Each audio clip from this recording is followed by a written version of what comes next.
Selamat sore teman-teman Garasi Bloko. Kali ini kita kedatangan salah satu unit yang sangat spesial, yaitu adalah GLS 400 X166. Jadi tunggu apa lagi? Langsung saja ikuti reviewnya.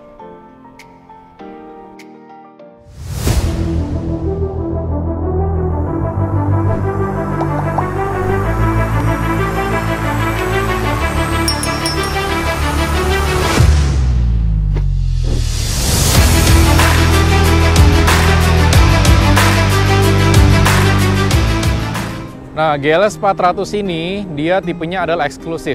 Eksklusif itu salah satu tipe tertinggi karena memang di tahunnya dia ini belum ada keluaran yang AMG. Dari kosmetik depan ya, kosmetik depan lampu juga sudah mendapatkan tipe yang paling tinggi, yaitu adalah Intelligent Light System. Ini lampu dia yang bagian dalamnya bisa ngikutin jalan guys. Jadi kalau kita belok itu nanti dia agak membelok gitu guys. Dia ngikutin setir dan ngikutin kontur jalan juga. Jadi secara tidak langsung di sini juga sudah mendapatkan kayak contohnya misalkan Active Radar System untuk nyetel si lampunya ini. Terus DRL juga udah dong pastinya ya, Mercy ya. Terus mesin yang digunakan adalah mesin 3000 cc twin turbo beneran, jadi turbonya ada dua, langsung bekerja secara barengan, jadi bukan twin scroll ataupun compound ataupun yang semacamnya. Jadi ini twin turbo langsung kerja barengan.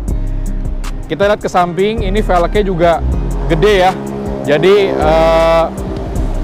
ukuran ban dan juga velgnya sangat proper untuk mobil sebesar ini dan sepanjang ini. Kalian bisa lihat sendiri nih dari sini. Jadi dari dimensi ini benar-benar gagah ya. Dan ini penggerak AWD ya, jadi penggerak all-wheel drive. Depan belakang itu kerjanya barengan all the time. Untuk perubahan mode berkendara itu baru dia setel berapa persen depan, berapa persen belakang. Nah di samping juga ada footstep. Footstep ini sangat penting sekali karena mobilnya kan lumayan tinggi ya guys. Jadi kita untuk naik ke atasnya tuh lumayan enak. Dan GLS ini, fun facts, ini banyak dipakai di negara-negara besar. Bahkan Indonesia pun pakai GLS ini untuk keperluan negara guys. Jadi misalkan ya contohnya, kadang aparat negara juga menggunakan mobil ini. Di atasnya juga ada roof rack dan juga footstep. Jadi kadang aparat-aparat negara itu pelindung negara kayak misalkan pas pampres juga menggunakan mobil ini ya. Jadi kadang orangnya naik ke sini nih guys. Naik ke sini dia pegang dari roof rail sini. Ini ikut konvoy seperti itu gitu. Ini mobil yang benar-benar bulletproof. Dan di luar sana ada juga GLS tipe-tipe yang guard. Guard itu artinya dia benar-benar di-reinforce, kacanya bulletproof dan juga badan dari si mobil itu benar-benar kokoh gitu. Jadi dipertebal untuk keperluan yang sangat penting gitu. Nah, wheelbase ini lumayan panjang. Jadi wheelbase ini ibaratnya kalau mobil-mobil 7-seater kan biasanya wheelbase-nya nggak terlalu panjang, tapi ini dia memang cukup panjang. Kenapa mobil Eropa jarang ada yang 7-seater? Karena dia harus merubah susunan chassis dari mobil tersebut. Karena biasanya kalau mobil 7-seaternya Eropa itu selalu ditempatkan di belakang axle. Jadi penumpang belakang itu apabila ada benturan keras dari belakang itu masih aman dilindungi oleh chassis gitu. Semua mobil Eropa di kanan ya, jadi katup bensinnya di kanan dan selama kunci terbuka ini bisa langsung dipencet gini. Ron yang digunakan adalah minimum Ron 95, which is kalau di sini adalah Pertamax Turbo atau yang baru keluar itu Pertamax Green ya, itu 95. Terus jika kita lihat ke belakang sini, di sini ada bagasi yang udah dilengkapi dengan power back door ya. Jadi kalau kita pencet di bagian sininya, ini dia bisa buka otomatis sendiri guys. Ya, gitu. Terus di belakang ini lega banget. Nah ini juga masih dapat ya. Jadi ini kompartemen penutup. Kalau kita misalkan lagi tutup kursi belakang, baris ketiga, ini kita bisa taruh di sini, terus kita tutup ininya untuk melindungi barang-barang penting kita. Ini kita taruh dulu. Terus di belakang ini kan dia udah 7-seater. Pembuka dan penutupnya ini sudah elektrik. Contohnya ya, kita tarik nih kursinya. Nah, dan ini legroomnya itu sangat luas, nggak kayak mobil-mobil 7-seater ala-ala pada umumnya. Jadi orang dewasa juga bisa duduk di sini, dan juga dia ada armrest guys di kanan dan kiri, dan juga ada cup holder satu. Jadi kalian juga bisa dengan tenang, dengan nyaman ikut di bagian paling belakang mobil ini. nggak perlu ribet-ribet ya.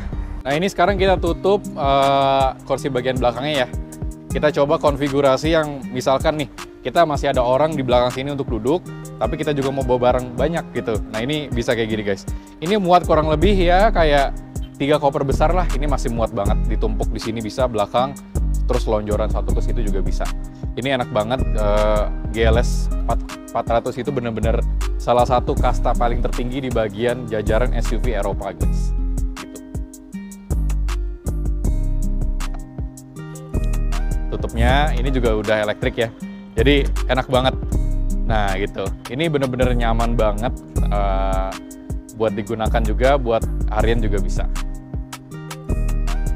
Nah, masuk ke bagian belakang dari mobil ini. Nah, inilah yang dicari-cari dari GLS 400 ya. Jadi duduk di belakang ini sangat nyaman, dan di tengah juga ada armrest dengan cup holder 2 biji ya di sini. Terus AC juga sudah ada di sini, jadi triple zone. Ini fan-nya juga ada. AC-nya itu ada di pilar. Jadi pilar B di sini udah ada AC-nya nih.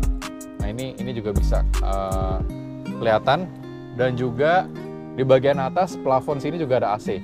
Jadi kalian nggak perlu takut kepanasan di mobil sebesar ini dan sepanjang ini, gitu. Terus di samping sini ini ada kray untuk nutup ya. Ini kraynya panjang sampai sana. Kita karena nggak nyampe, jadi kurang lebih seperti itu guys. Gitu. Untuk buka jendela juga normal ya. Di sini ini lagi dikunci di depannya. Karena biasanya kalau kita pakai mobil ini benar-benar dipakai ibaratnya yang orang-orang penting ya. Jadi kontrol dari si mobil ini benar-benar sophisticated banget. Terus di belakang sini ada DVD player dan juga ada aux ya. Jadi ini bisa pasang DVD dan juga aux juga. Ini semuanya dikontrol dengan remote. Di depan ada remote-nya, jadi masih lengkap banget. Headset juga ada 2. Jadi untuk kalian penumpang belakang ini, headsetnya kita juga masih ada lengkap ya. Nah, kita sekarang coba di bagian depannya. Untuk penumpang sebelah kiri, ini untuk kontrol dari si bangkunya juga udah lengkap. Bangkunya udah ada 3 memory seat dengan pengontrolan elektrik ya. Jadi ini untuk headrest-nya, ini untuk senderan reclining belakangnya, ini untuk maju mundurnya guys. Itu udah lengkap banget, sama kayak penumpang yang bagian kanan ini. Terus di sini juga ada lumbar support, ini bisa digerak-gerakin atas dan bawah, depan belakang ini juga bisa semua. Nah, di sini visibilitasnya benar-benar lega ya. Jadi kita posisi duduk di sini tuh lebih ke commanding. Jadi kita berasa pakai mobil tinggi dan besar gitu, bisa melewati segala medan begitu. Nah, di sebelah kanan ini adalah salah satu control unit ya. Jadi ini benar-benar tempat yang bisa kita setting apapun. Sekarang kita coba yuk masuk ke sana.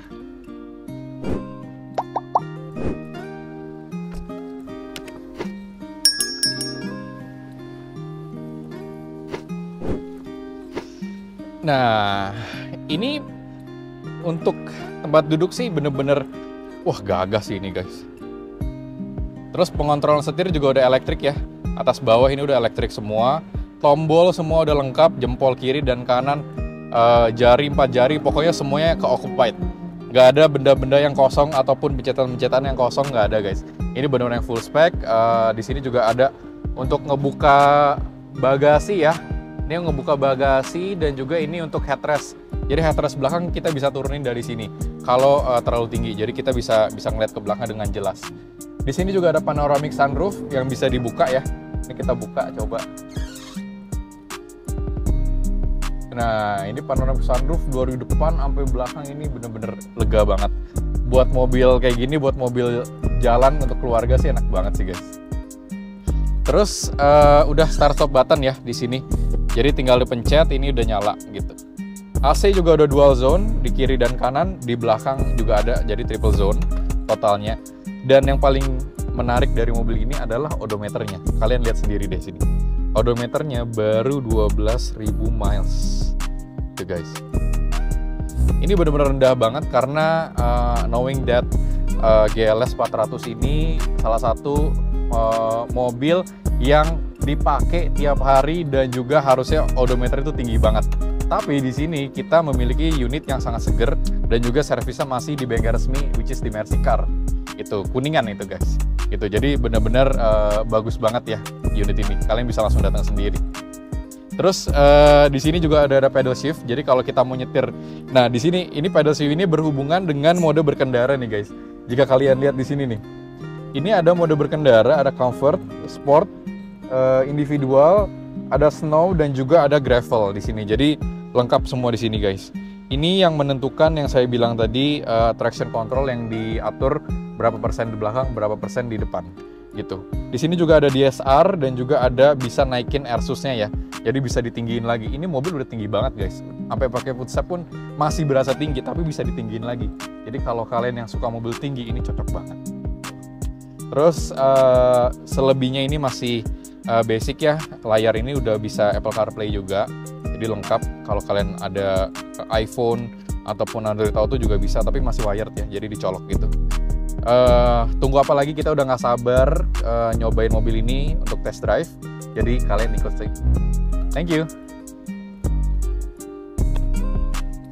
Sekarang kita lagi test drive GLS 400 X166 nih guys. Otomatis pas kita lagi nyetir nih ya, ini tuh mobilnya tinggi banget dan panjang ya. Jadi seakan-akan kita tuh nyetir mobil yang beneran mahal. Emang ini lumayan sih guys harganya guys. Nyetirnya ini dia lebih enak ketimbang yang generasi sebelumnya ya. Generasi sebelumnya itu adalah GL400. Ini mesinnya masih sama, cuma konfigurasi ECU dan kosmetik interior dan eksteriornya beda banget. Jadi ini benar-benar modern. Di layar sini juga udah dilengkapi dengan navigasi lengkap ya. Tapi memang kalau navigasi Mercedes-Benz ataupun mobil Eropa lainnya, kita nggak bisa langsung masukin point of interest. Jadi memang kita harus taruh nama jalan baru kelihatan tuh itu addressnya di mana, arahannya kemana. Ini tapi bisa semua navigasi. Terus secara tidak langsung ini kan pakai Airsus ya mobilnya, jadi empuk banget, pakai banget guys. Ini bener-bener kayak kita tuh melayang, bener-bener nggak berasa kalau kita nyetir mobil yang wow, velg gede nih pasti kasar gitu kan bantingannya. Enggak, ini enak banget guys. Karena ini limousine S-Class tapi SUV dari Mercedes-Benz, salah satu brand ternama untuk manufacturing mobil Eropa guys. Nah di sini kita karena trim yang eksklusif, kita mendapatkan setir juga eksklusif lain ya. Ini bawah, atas dan bawahnya udah menggunakan kayu ya. Di belakangnya juga ada pedal shift. Ini lengkap juga buttonnya. Di bagian kanan ini untuk bagian telepon dan juga volume dari multimedia. Di bagian kiri ini untuk kita kontrol dari si MID di tengah ini guys. Jadi kita mau lihat berapa konsumsi bahan bakar, ini semua dari sini semua kelihatan semua. Untuk sense selalu ada di kiri ya, dan wiper. Untuk persneling dia di bagian kanan untuk model yang non AMG. Itu kalau AMG itu biasanya di tengah nih, ada center console buat penggerak transmisinya itu di tengah semua. Ini multimedianya juga udah lebih baru ya ketimbang yang GL400. Jadi tombol-tombolnya itu dia lebih rigid dan kelihatannya jauh lebih bahasanya itu lebih modern. Font-fontnya juga beda. Di sini juga udah ada Eco Start Stop Engine, padahal ini yang 3000 cc twin turbo juga. Jadi ini ngebantu banget untuk konsumsi bahan bakar ya. Terus perawatan sebenarnya sama aja kayak model sebelumnya. ML400 dan juga GL400 itu sama juga perawatannya seperti ini. Cuma ini karena sudah diperbaharui di bagian komputer dan juga kaki-kakinya pasti akan jauh lebih aman dan juga lebih nyaman. Tuh, wah gila, ini bener-bener enak sih guys. Beda loh, bener-bener SUV 7-seater yang full size ya, gede dan juga panjang, tapi masih nyaman banget. Udah kayak kita naik S-Class, tapi tinggi aja, jadi kita nggak perlu worry soal mentok sana mentok sini, nggak ada tuh guys. Dan juga dari segi berkendara, setirnya dia ringan banget. Nah ini, padahal bannya kan kalian bisa lihat dari itu di depan, bannya tuh gede banget. Tapi ini kita nyetir tuh bener-bener effortless, dan gasnya juga bener-bener effortless. Jadi kita ngegas dikit dia tuh udah maju gitu. Enak sih, mobilnya bener-bener nggak berasa kita bawa mobil gede, bulky, yang nggak ada tenaganya tuh nggak. Ini bener-bener oke banget sih. GLS 400 ini banyak banget dicari orang yang nyari SUV 7-seater dengan kualitas yang sangat premium gitu.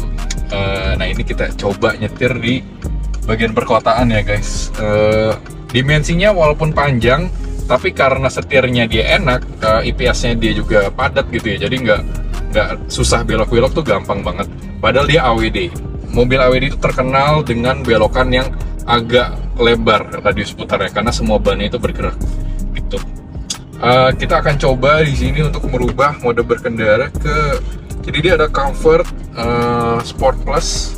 Di sini juga ada individual, dan juga ada snow, dan juga ada gravel, ini tanah gitu. Di bagian sini tombolnya ada bagian untuk meninggikan suspensi, hermetic air suspension.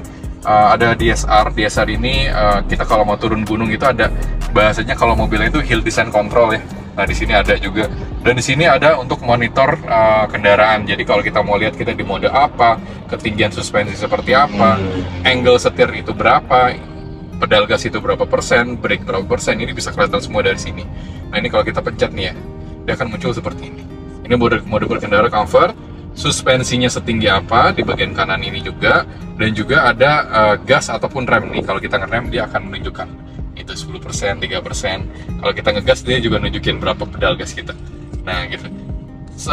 So far even di mode Comfort ya, ini kita nggak perlu effort dalam-dalam. Di bawah 30% itu pasti mobil udah gerak guys, karena tenaganya lumayan gede ya. Terus ini juga angle setir juga kelihatan dari sini. Nah kita coba kita pindahin ke Sport Plus ya. Nah ini Sport, ini Sport ya, sorry. Sport ini dia lebih stiff, jadi damping dari si suspensinya dia lebih stiff gitu. Dan ini airsusnya kalau kalian lihat nih, dia -1. -1 itu artinya dia lebih pendek. Mobilnya tuh dia dipendekin sama si suspensinya itu gitu. Jadi ini dia lebih untuk gerak tuh enak banget nih tuh. Wah bener nggak limbung loh, bener hebat sih. Kalau Mercy itu buat mobil sih bener nggak diragukan ya. Nah ini kita coba diakselerasi habis ini. Ini di depan ada polisi tidur. Kita coba lewatin polisi tidurnya ya guys. Ini di mode sport. Mode sport aja ya, ini masih empuk banget, tapi dewasa ya. Kalau tadi Comfort kita lewatin itu dia agak ngayun 2 kali gitu. Kalau ini enggak, ini cuma sekali oscillation gitu. Jadi enak banget pasti kita pakai. Dan untuk akselerasi ini lebih instan ya. Kita ngetap gas dikit, dia langsung turun gigi, downshift langsung narik gitu. Beda dengan yang Comfort ya. Tuh, terus ini ada G-force meternya juga ya. Kalau kita ngegas ini dia langsung narik gitu. Beda banget. Terus kita coba lagi mode berkendara yang lainnya adalah individual. Nah individual ini kita bisa adaptasi. Kita terserah kita nih, kita sukanya apa, steeringnya mau yang sport, comfort, ataupun bagaimana, ini bisa digabung. Jadi kalau misalkan kalian suka mode berkendara yang setirnya tuh berat gitu, sporty ya, tapi mau mesinnya itu kalem, nggak mau agresif, ini bisa juga, semuanya lengkap. Jadi bisa di mix and match gitu ya. Kita balik lagi, ini 2 mode di kanan ini kita biasa jarang pakai. Kenapa? Karena ini mode snow dan mode gravel, mode tanah. Jadi kita nggak selalu pakai mode-mode ini. Yang biasa kita pakai ini hanya 3 ini guys. Jadi individual, sport, dan juga comfort gitu. Karena kalau kita masuk ke mode snow ataupun ke mode gravel, dia speednya akan lebih dikurangin. Jadi si stability control dan juga speed sensor dari si mobil ini akan lebih nyetel si akselerasi dan juga ketinggian kendaraan yang lebih optimal lagi gitu. Nah kita contohnya nih ya guys, kita lagi nyetir biasa, terus kita mau naikin suspensi nih.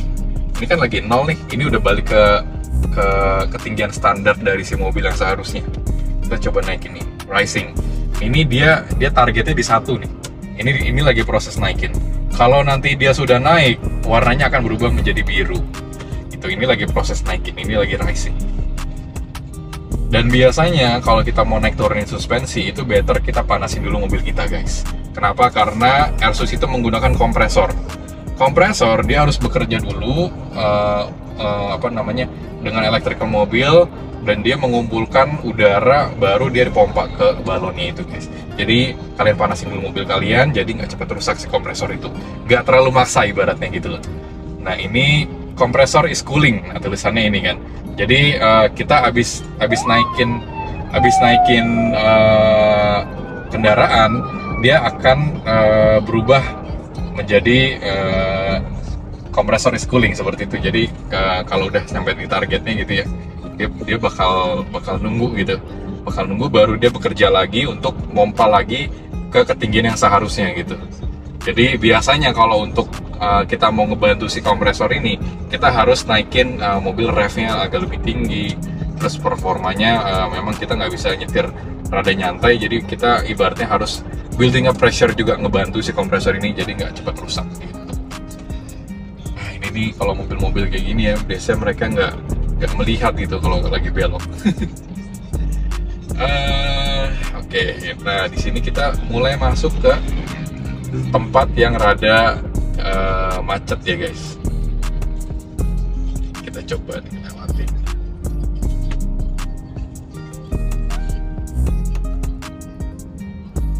Kita turunin lagi, kita lowering ke bawah. Kalau lowering itu bahasa dari Airsus itu namanya air out. Air out ini dia membuang semua tekanan udara yang sudah dipompa oleh kompresor. Jadi kita ngerilis pressure itu lebih ringan kerjanya daripada masukin pressure ke bagian sistem tersebut. Gitu. Ini udah beres, udah biru juga, udah kelar, dan ini kita nyetir di sistem yang normal. Gitu ya. Ini lumayan macet, tapi kita nyetirnya nyantai. Ini dimensinya gede banget sih guys. Nah, ini kita lagi latihan Gias nih guys. Gias ini dia sampai tanggal 20 Agustus. Dan tempat kita selalu rame karena showroom kita tuh bener-bener di sebelahnya Gias guys. Jadi kalau kalian penasaran, kalau kalian habis dari Gias, kalian boleh nyebrang ke showroom kita. Itu showroom kita yang paling lumayan banyak ya di bursa mobil BSD. Kalian bisa lihat-lihat mobil kita, koleksi kita itu ada banyak banget. Kalian mau apa aja, kita biasanya harusnya ada semua gitu. Dan kita test drive juga bisa jauh guys. Jadi bisa kita ngelihat kendaraan ini seperti apa sih aslinya kalau kita pakai jauh ya, karena kan kalau test drive itu kadang kita test drive pendek tapi nanti pas panjang baru kelihatan tuh problemnya apa. Kalau kita di sini semua nunjukin semua, jadi kita rasain gimana rasanya bawa kendaraan yang kita jual ini sehari-harinya seperti apa. Jadi beda banget dengan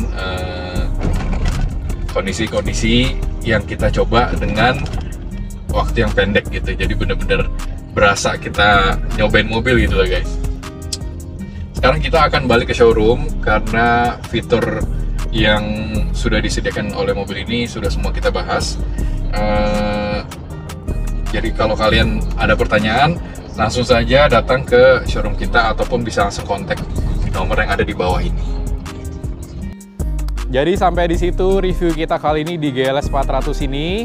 Jika kalian penasaran dengan unitnya, penasaran setinggi apa unitnya, ini kita masih bisa manjat lagi nih guys.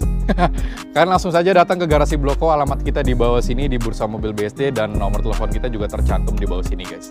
Jadi tunggu apa lagi, langsung saja datang ke garasi Bloko.